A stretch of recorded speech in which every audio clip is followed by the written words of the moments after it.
असंतोष का अर्थ है भिखारीपन और संतोष का अर्थ है मालिक हो गए, स्वामी हो गए। वही सन्यासी का लक्षण है।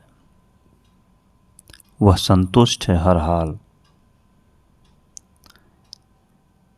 हम ऐसी कोई स्थिति पैदा नहीं कर सकते जहां हम उसे असंतुष्ट कर दें,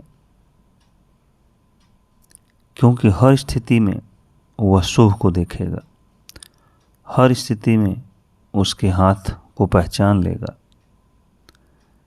दुख की गहरी अवस्था में भी हम उसकी सुख की किरण न छीन सकेंगे, क्योंकि अंधेरे से अंधेरे में भी वह जानता है कि सुबह आ रही है, सुबह करीब है। गहन से गहन जब अंधेरा होता है तब वह हंसता है, प्रसन्न होता है कि यह सुबह के करीब आने का लक्षण है।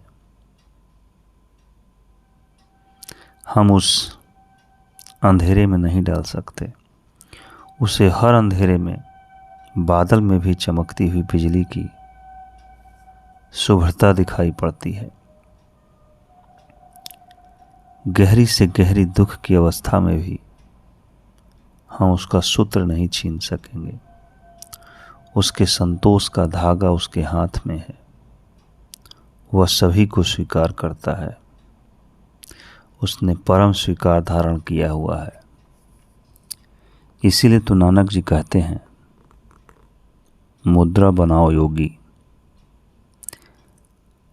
हाथ पैर को साध लेने से कुछ भी नहीं होगा। शरीर के अभ्यास से कुछ नहीं होगा। अभ्यास करो चैतन्य का, अभ्यास करो प्रभु का, अभ्यास करो संतोष का। मगर ध्यान रखने की बात है, गलत संतोष भी होते हैं।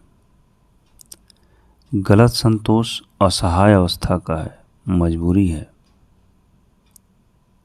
अपनी तरफ से कर लिया।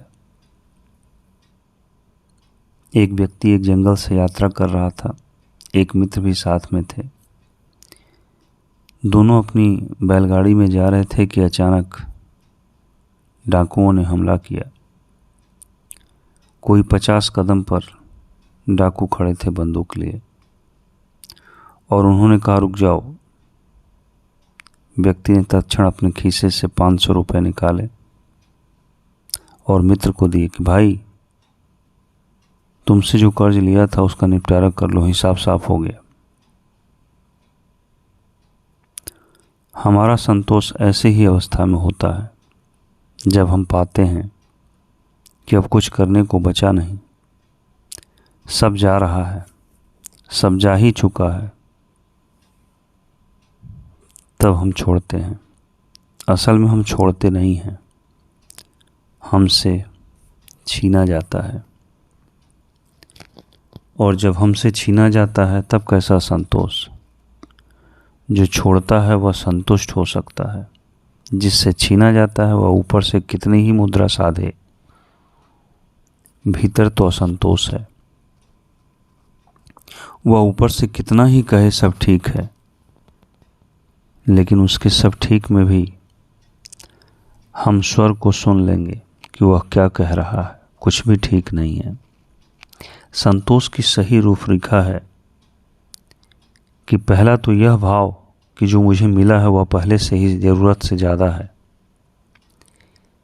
इससे ज़्यादा हो भी क्या सकता है। जो सुख मैंने पाया है उसके लिए मेरा अहोभाव है, धन्यवाद है। जो दुख है उन दुखों के पीछे भी छुपा हुआ सुख है। कांटे हैं, कहीं गुलाब भी खिल रहे होंगे। कांटे पर नज़र न रखो, गुलाब पर नज़र रहना चाहिए। कोई आदमी गाली भी दे जाए तो संतोषी व्यक्ति सोचेगा कि या तो उसने ठीक ही कहा है, तब मुझे धन्यवाद देना चाहिए कि उसकी गाली सच है। और यह सोचेगा कि गाली सच नहीं है तो बेचारे ने नाहक इतनी मेहनत की, कष्ट उठाया, इतनी दूर तक आया। और अगर सच है तो धन्यवाद होगा, अगर झूठ है तो दया का भाव होगा। लेकिन क्रोध किसी भी स्थिति में संतोषी व्यक्ति को नहीं हो सकता। वह हर हाल में कुछ खोज लेगा।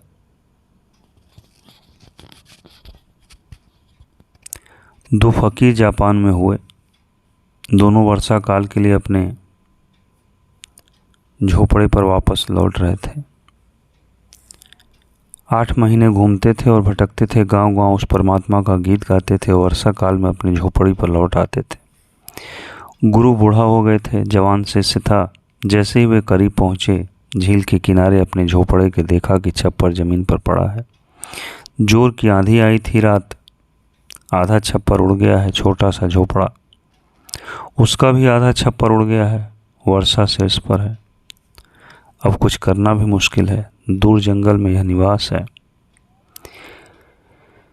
युवा सन्यासी शिष्य ने कहा, देखो हम प्रार्थना कर कर के मरे जाते हैं और हम उसकी याद कर कर के मरे जाते हैं और उसकी तरफ से यह फल है। इसीलिए तो मैं कहता हूँ कि कुछ सार नहीं है। प्रार्थना पूजा मिलता क्या है? दुष्टों के महल साबित हैं और हम गरीब फकीरों की झोपड़ी गिरा गई आंधी। और यह आंधी उसी की है। जब वह क्रोध से बातें कर रहा था, तभी उसने देखा कि उसका गुरु घुटने टेक कर बड़े आनंद भाव से आकाश की तरफ हाथ जोड़े बैठा है। उसकी आंखों से परम संतोष के आंसू बह रहे हैं और वह गुनगुना कर रहा है। वो कह रहा, परमात्मा तेरी बड़ी कृपा है, आंधी का क्या भरोसा, पूरा ही छप्पर ले जाती। अगर तूने बीच में नहीं रोका होता तो ये आधा भी नहीं बचता। आधा छप्पर तो अभी भी हमारे ऊपर है। आंधी का क्या भरोसा, आंधी आंधी है, पूरा ले जाती। जरूर आपने बाधा डाली होगी, आपने आधा बचाया। फिर वे दोनों गए। एक ही झोपड़े में वे प्रवेश कर रहे हैं, लेकिन दो भिन्न तरह के लोग हैं। एक संतुष्ट है और एक असंतुष्ट। स्थिति एक ही है, लेकिन दोनों के भाव अलग हैं। इसीलिए दोनों अलग झोपड़े में जा रहे हैं। ऊपर से तो दिखाई पड़ता है कि एक ही झोपड़े में जा रहे हैं। रात दोनों सोए। जो असंतुष्ट था वह तो सो ही न सका। उसने अनेक करवटें बदली और बार बार कहा कि क्या भरोसा, कब वर्षा आ जाए। अभी वर्षा आई नहीं, लेकिन वह चिंतित और परेशान है। उसने कहा, नींद नहीं आती। नींद आ कैसे सकती है, यह कोई रहने की जगह है। और उसका क्रोध। लेकिन गुरु रात बड़ी गहरी नींद सोया। जब 4 बजे उठा तो उसने गीत लिखा, क्योंकि आधे झोपड़े में से चांद दिखाई पड़ रहा था। उसने लिखा कि परमात्मा, अगर हमें पहले से ही पता होता तो हम तेरी आंधी को भी इतना कष्ट न देते कि आधा छप्पर अलग करे, हम खुद ही अलग कर देते। अब तक हम नासमझी में रहे, सो भी सकते थे, चांद भी देख सकते हैं। आधा छप्पर दूर जो हो गया, तेरा आकाश इतने निकट और हम उसे छप्पर से रोके रहे। तेरा चांद इतना निकट, कितनी बार आया और गया, हम उसे उस छप्पर से रोके रहे। हमें पता ही न था कि तू माफ़ करना, अन्यथा हम तेरी आंधी को यह कष्ट न देते, हम खुद ही आधा अलग कर देते। यह जो गीत गा सकता है वह संतोष है। मजबूरी में नहीं, असहाय अवस्था में नहीं, वह तो नपुंसकों का मार्ग है।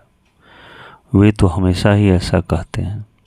जब सब छिन जाता है तब वे संतोष करते हैं। काश उन्होंने संतोष पहले कर लिया होता तो कुछ भी छीन नहीं सकता था, क्योंकि संतोषी से तो तुम कुछ छीन भी नहीं सकते।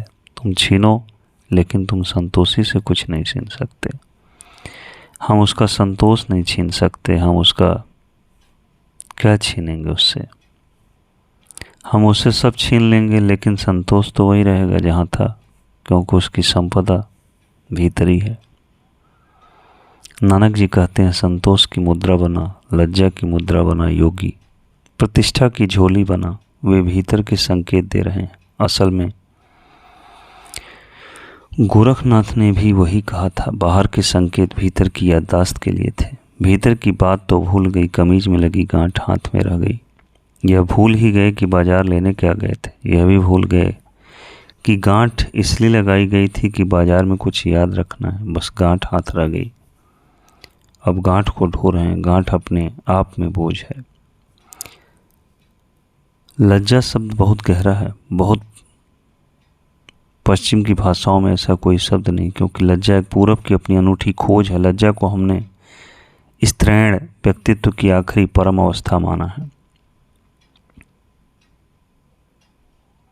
वैश्या को हम निर्लज्ज कहते हैं क्योंकि वह शरीर को बेच रही है। शरीर को बेचना निर्लज्ज दशा है, क्योंकि शरीर परमात्मा का मंदिर है, बेचने के लिए नहीं, यह तो आराधना के लिए है। यह ठीकरों के लिए गंवाने के लिए नहीं है, यह तो परम धन के पाने की सीढ़ी है। तो जो भी शरीर को बेच रहे हैं, चाहे वो वेश्या हो, चाहे वो दुकानदार हो, चाहे हम हो, चाहे आप हो, अगर हम शरीर को बेच रहे हैं और ठीकरे कमा रहे हैं तो निर्लज्ज हैं। निर्लज्ज का एक ही अर्थ होता है कि जो शरीर को परमात्मा के खोजने के अतिरिक्त और किसी तरह से बेच रहा है, उसके जीवन में कोई लज्जा नहीं है। हम वेश्या की तो निंदा करते हैं, लेकिन दूसरे लोगों की क्या हालत है, क्या फ़र्क है। अगर हम शरीर को बेचकर धन कमा रहे हैं संसार में इज्जत कमाने के लिए, तो वेश्या और हम में फ़र्क क्या है। वेश्या भी शरीर को बेच रही धन कमाने के लिए, हम भी बेच रहे हैं शरीर को धन कमाने के लिए।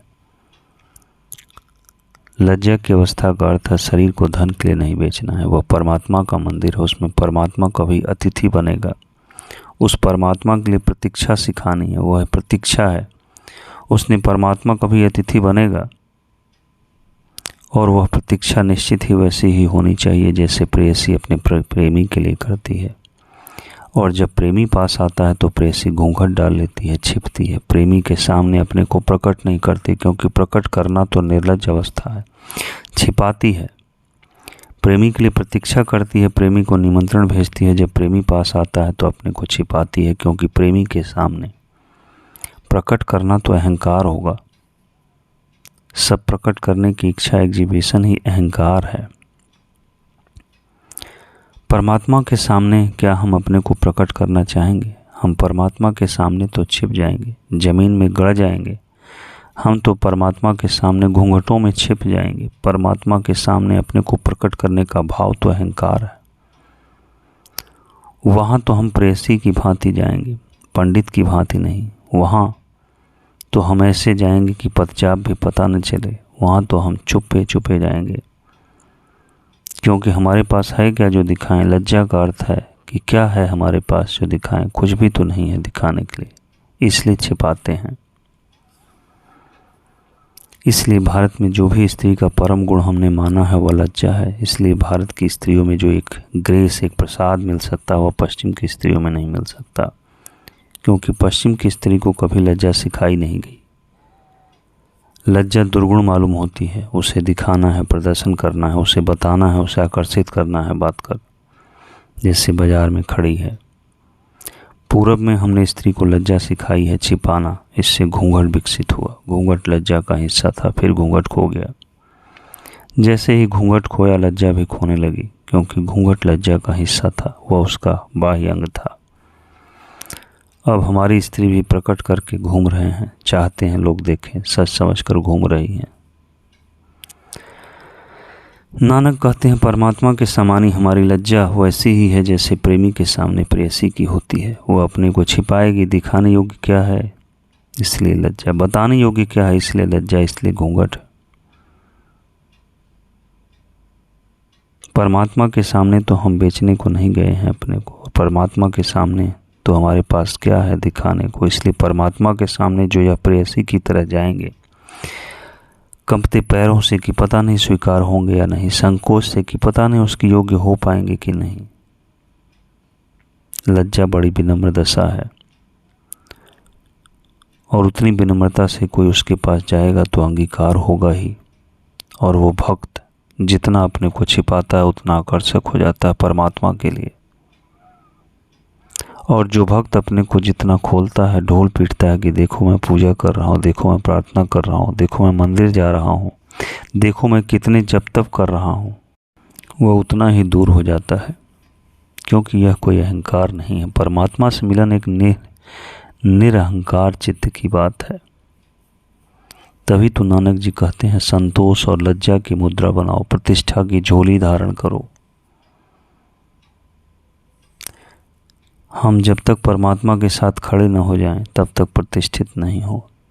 तब तक हम राज सिंहासनों पर बैठ जाएं, भला कोई प्रतिष्ठा न मिलेगी।